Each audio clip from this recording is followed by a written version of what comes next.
Il y a un peu plus d'un mois, j'ai reçu une lettre de Hélène Gautreau qui m'avisait d'une poursuite pour refus d'avoir payé le PV, les histoires de jugements qui ont eu lieu dans mon dos, etc. Cet avis de poursuite datait du 25/09/2025. J'ai donc répondu à cette dame en tant que Roland Guetta, homme vivant, mon adresse. Je conteste l'amende et je conteste l'avis avant poursuite, SATD. Madame Gautreau est subalterne.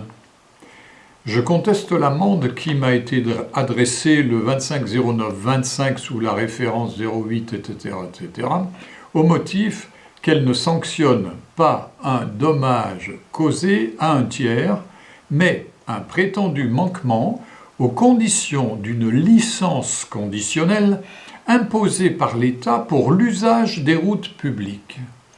En effet, les routes appartiennent au domaine public, financé par l'impôt article L. 2111-1 du Code général de la propriété des personnes publiques.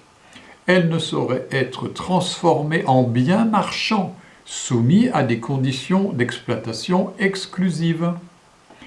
En exigeant permis, immatriculation, vignettes et redevances, puis en sanctionnant tout manquement par une amende, l'État agit en opérateur économique exclusif et non comme simple garant de la sécurité.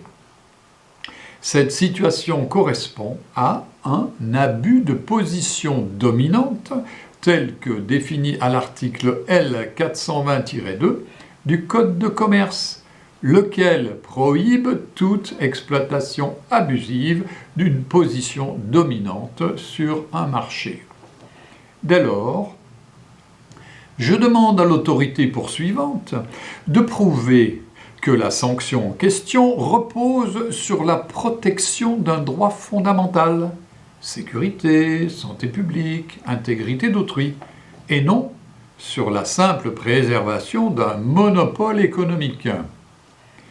À défaut d'une telle démonstration, la sanction encourue s'apparente à une perception commerciale illégitime, incompatible avec le principe de l'égalité des peines, article 8 de la DDHC et article 111-3 du Code pénal.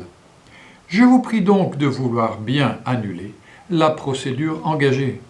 Veuillez agréer, madame, l'expression de ma considération distinguée, Roland, homme vivant, et mon prénom signé à l'encre bleue.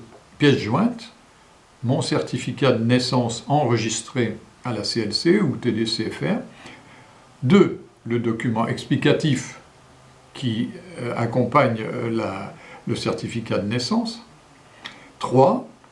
Non-consentement à la tentative d'extorsion de la République française. Madame Gautreau, je vous salue bien bas, ainsi que la République.